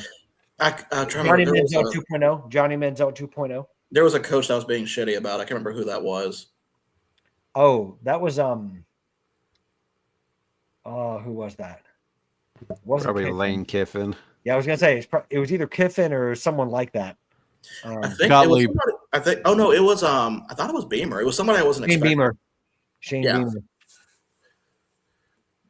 I'll look that one up later. But so with the end of the season, who's your most surprising team and most disappointing team? Ooh, good question. Just in general? Just for college football this year. Disappointing would probably be Florida State. Just coming off of now obviously they lost their quarterback and didn't play in the playoff last year, but just how they were undefeated going up until that, to me, I would think Florida State. Yeah, I wouldn't have expected to see Florida State, just the demise of that program so fast and so just, I mean, that was off a cliff they fell. Yeah. I mean, as far as the season going along, I was surprised that Miami sort of petered out as well. Yeah, but could you really expect them to carry it on through the whole season? Miami has had a lot of holes, and you know, hopefully they'll do better in 2025. But who's going to be their quarterback if Ward's going pro? They got Beck. Oh, yeah. You're right. Yeah. I mean, and not to sound like a hater from the rivalry standpoint, but I was shocked that South Carolina had the year that they had, because I mean, it wasn't just me. There's a lot of people that had them picked to win maybe 4 games. They really found a formula that worked. 9-4. The quarterback, man. I mean, Sellers. That dude's a beast. Is that Lenoris? I mean, yeah. Michael. I'm gonna put Alabama as a surprising team this year. You know, I thought they would be a little bit better than what they showed. Yeah. They said they were better than what they showed. Hypothetically, of course. I don't know. I thought they were going to have a fall off because of the change in philosophy completely. Yeah. I think they fell about where I expected them to. Really? Yeah. Even though they made the playoffs, Saban's last year, that team had problems. Yeah. They did. They had problems. So with him gone and DeBoer taking over, those got exposed pretty quick. Yeah. I think he'll turn it around next year because he'll bring in some more guys. Mm-hmm. I think it was just I expected it to be the transition year that kind of ended up being. I was surprised that they thought they were closer to being in the playoff than they should be, though. I just love the fact that NIL, and I talked about this on my podcast, that NIL has really just leveled the playing field for a lot of these teams right now, because there was, you know, like the season ended and there's not a single team that is undefeated. Not a single one in the top 25. Well, and Ohio State was one of I heard it today. Might have to look it up, Virgil. They're one of only like 4 or 5 teams in the history to win national championship with 2 losses. Mm-hmm. They're the first ones to win the 4-team playoff, and now this 12-team playoff. They're the first one, the only one to do it. So good for them. Another team that was disappointing. I mean, completely agree with Eric. I agree with him on Florida State, but a team that you wouldn't think about as much, I'd say Ole Miss. And I'll tell you why. The schedule that they had for the SEC, whether the SEC was as strong as they were or not, Ole Miss's schedule, they've practically avoided it, with the exception of Georgia. All of the powerhouse SEC teams. They didn't play Texas. You know, they didn't. So the losses that they had, particularly losing to Kentucky at home, I think was only 2 teams I'll give you Yeah. this. I'll give you Yeah. a So- surprise for me. So Go I ahead. would say Ole Miss was disappointing because I thought they had a chance to really run the table and not necessarily be undefeated, but to be in that college football playoff, and for them to not even make it with all the money they spent in NIL and Lane Kiffin talking as much as he was, I was like, yeah, I think that they were disappointing. I'll give you a team. Indiana Yeah. surprised me in a positive way, right? Like, Yeah. I mean, they played. Granted, their head coach shouldn't have been talking so much shit sure. before the playoffs, but they sure. surprised. I mean, 11-2. Yeah. Not even Only bad, losses man. to Ohio State and Notre Dame. Yeah. My on the positive would be Arizona State winning the Big 12 and then having a chance to could have beat Texas, end up losing that game there in double overtime. But yeah, I'd say Arizona State. Yeah, Arizona State definitely, because they were still coming off the stink of Herm Edwards. Yeah. Like that's an understatement. The way that fell out and the way that the penalties they got, that's a program killer, and they were able to get out of it. But I have another team actually for most surprising. That's BYU. Sure, they kind of faltered in the end, but I really think having attended the way that they had, even winning their bowl game, that was a team that no one was expecting to. It's because KU ruined them. That's true. But Yeah. you guys are all wrong on most disappointing team. I even said in the comments months ago I was going to rant about this when I got a chance. The most disappointing team is Oklahoma State. And here is why. Go Pokes. Here's why. Yes, Florida State had the record that they did, but they lost a lot of people. Oklahoma State basically returned everybody from the Big 12 championship game last year. They had the reigning Doak Walker Award winner in Ollie Gordon. I'm surprised that he didn't have a good year this. I mean, he had a fine year, but let me get into that. They had Brandon Presley, who has the all-time receiving record at Oklahoma State. Mm-hmm. And they didn't win a single conference game because you have your ancient 100-year quarterback and Alan Bowman. He's so bad. He cannot get the ball downfield. No. All he throws is swing passes. But this is what happens when you have bad coordinators and bad play calling.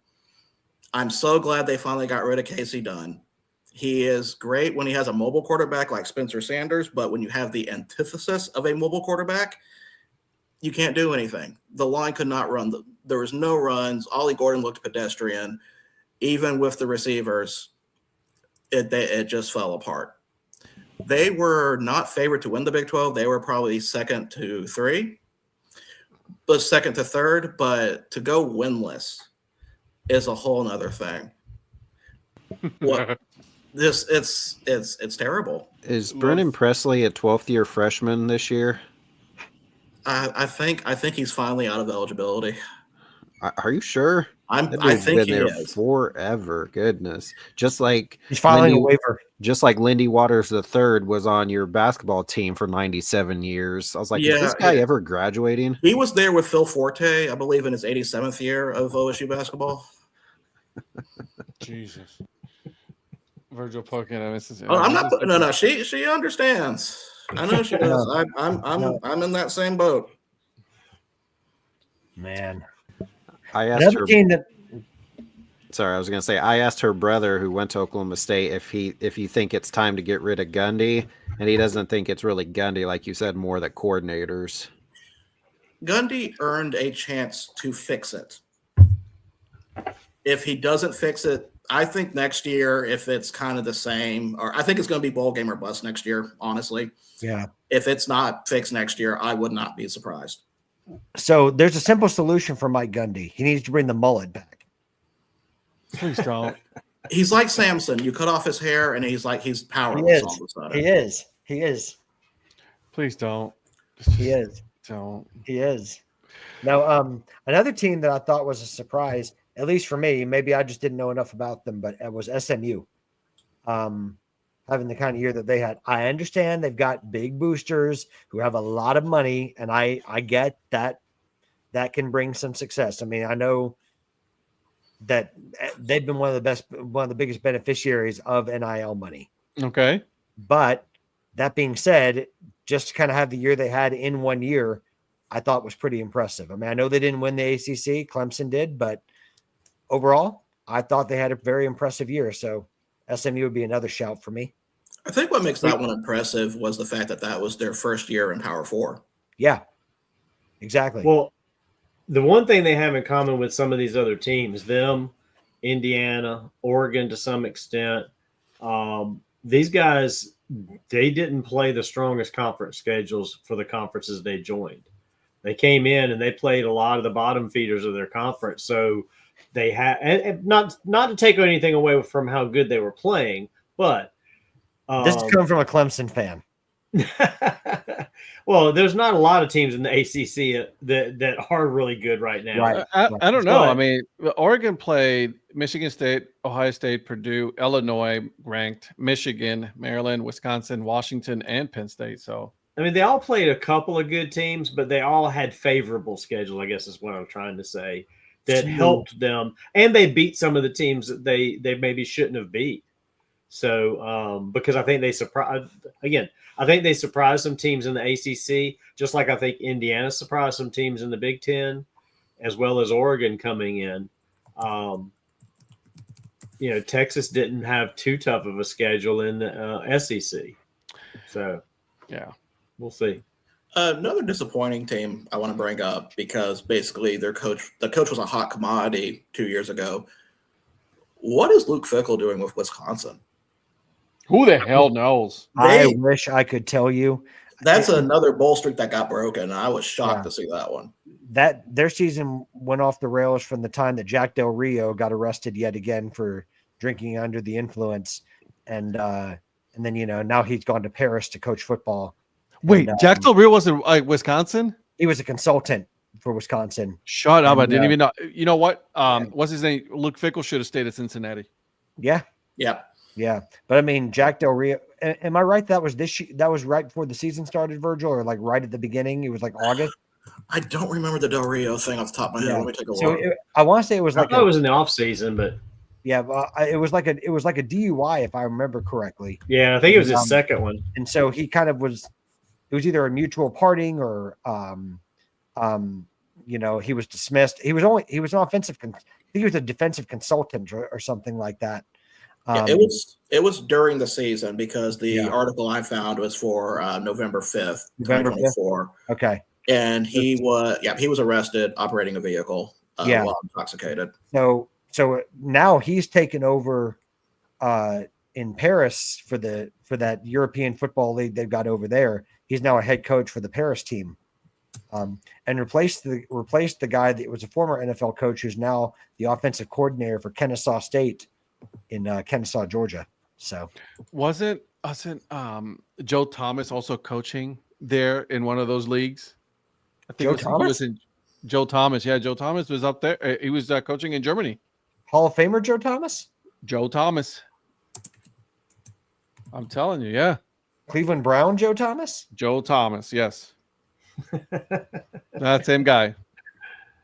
It's the only one we know. That same guy. That guy. Are we sure you're talking about the same person? No, I'm kidding. Yep, still the guy. Still him. Yeah, Joe Thomas. He was in the European League. Man. In Munich. Former Wisconsin Badger Joe Thomas? I'm just going to stop now. Yeah, Just gonna stop. We can keep going if you want. I mean, yeah, he was coaching the Munich Ravens. So there you go. Okay. In the European Football League. So boom, boom, boom, baby. Well, Jack Del Rio is a head coach again. It's just not in the United States. So, guys, we're about to be about 11 o'clock at night here. So, thank you everybody for commenting. You guys have been awesome tonight on the chat. Thank you so much. Really good discussions regarding the NFL, what happened in the divisional series, the MLB Hall of Fame.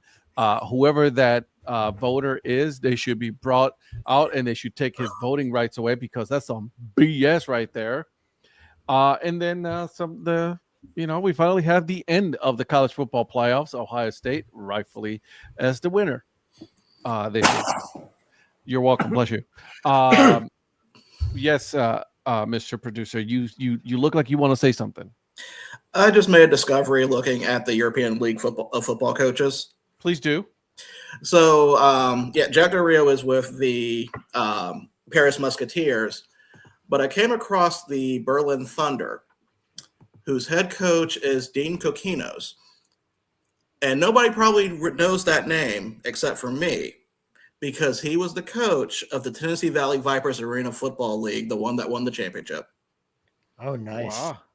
Okay. All right. That was just a name I haven't seen in a long time, and I just could not control my laughter at that. They brought some teams back that I remember, like Berlin Thunder, the Rain Fire, the Frankfurt Galaxy. You guys remember those from? Yeah. From NFL Europe. Yeah. Yeah. Sadly, Barcelona Dragons are not there. I know. They got the Madrid Bravos, which is a cool name to say. So I mean, that's cool stuff, man. I appreciate that. They're doing some cool things over there, man. I appreciate that. Yeah. So Nordic Storm, that's a cool name. It is. I like the Stuttgart Surge. Yeah, man. My God. I mean, so the Vikings, Vienna Vikings, Prague Lions, Stuttgart Surge, Paris Musketeers. That's fitting. I like that one. That's very fitting. Hamburg Sea Devils. Hamburg. The Centurions. That's a cool one. So stay tuned as we add European League football to our picks. I cannot wait. There we go. We got to get all over this, man. We'll be the home of Yeah. European League football sports talk. Man, let's do this. And I need to revisit something that I believe Eric brought up 2 episodes ago, but can we please give a shout out to Tommy Reese, the new offensive coordinator for the Browns? The one that's going to sign Milroe? Yes. Yes. Yes. I like how you guys are saying Milroe when Quinn Ewers is just right there. You guys are fun. Listen, all right, guys. Anyways, thank you Milroe for has a history with Reese. So. Thank you for showing up tonight. Let's go ahead around the horn here on your specific podcast and content creations. What is going on? What you guys got going on this week? I will start with Eric. Patrick will be last. So tomorrow on the Earn Fun Average podcast, it's Johnny and I doing a little ranking list that we've never done before. It's the top 10 favorite MLB players. I didn't share the stipulations, so mine are anybody and everybody current, not current, and Johnny was pretty much all current. So he did throw a few honorable mentions in there, but his list is mostly current players. So if you check out Earn Fun Average tomorrow, we're talking about our top 10 favorite baseball players in the MLB. I like it. All right. All right. Go ahead, Mr. Mayor. Well, this week, we'll see what happens tomorrow. With the snow we've had, I'm not sure if I'm going off to work tomorrow or if it's just a hang around the house day. Well, my daughter's school was just canceled, so. Yeah. But I will be I will be off to work on Thursday, and then Mrs. Mayor and I are going to be in Savannah for the weekend. We're going to check out a Ghost Pirates game Friday night and a Bananas game on Saturday. Oh, sorry. I'd be curious to see what hats. I don't know if they have the same ones online. Ghost Pirates, they have. That's a cool logo, but I don't know what hats they have available. Yeah, I want to look and see, because the first time I went there in person was their first season, and they didn't have a great selection. They had an okay selection, and as I've looked through this season, it's still kind of spotty. Yeah, very much so. So he's back in Georgia again and doesn't tell me yet again. I see how this works. Yeah. Yeah, but I'm working my way further away from you this time. I'm going the other direction. So Yeah. Well, I mean, it doesn't matter whether you're close or far away. You don't tell me anyway. So. All right, you know what? Hey, I'm letting you know now. They got some Zephyr hats that are actually not bad. They got some cool Zephyr hats. Yeah, I have a trucker. I think I have a trucker hat of the Ghost Pirates, but their hat selection's been very disappointing. You should go on their website now. It's a little bit better on the Ghost Pirates. Is it? So yeah, much better. Okay. Mr. Producer, what you got going on, my friend? First off, I'd like to thank everybody who sent me suggestions through Twitter for the Dad Hat Hate Tournament. I was able to get a few ones I did not consider. The committee has been formed. So now we're just going to go over, get a few more, and then we're going to start seeding. I love it. Absolutely love it. This is great. Yeah. The Dad Hate Chronicles. Whoever came up with that's a genius. The Dad not Hate me. Chronicles. It's not me. I will change it on my account so that way we can put it for that one. And then Mr. Prospector, what you got going on, my friend? So this week we're in the Independence League, but we're still in Pierre, South Dakota, because this week we're gonna kind of follow up what I did last week with the Pierre Trappers. This week we're talking about the team that's currently playing in Pierre and represents Central South Dakota in the Oahe Zap. So Zap. the Oahe Zap are this week's topic on the this week's installment of the MILB Head History Series. I can dig it. And of course, as the Dad Hat Chronicles podcast this week was my good friend, Mr. Mayor. We had a good conversation around sports. Obviously, some people have their feelings hurt, a little butthurt, but it's okay. They'll get over it. I think they will. They'll get their chance. Great guest. It was a great guess. It was a good get by me. By me. So I wanted to put that out there that I worked really hard to get that one. And then maybe one day Virgil will get to be on the podcast. I'm just saying. No, I wouldn't hold my breath on that. So you guys, thank you so much for doing this. Again, thank you we'll be here again Thursday, 9 p.m. Eastern time. And also, just so you know, this show is brought to you guys by Mr. Mayor. It is brought to you by get my box up here. We're professionals here. We are professionals. All Ford Baseball Company. If you use code DADHAT, you will get 15% off at checkout. There you go. I thought he was thinking about his picks again. I know he was. I was like, his NFL Europe picks. So guys, thank you so much. We will see you guys next week again. Thursday, 9 p.m. Eastern time. Yeah. Bye. See you guys.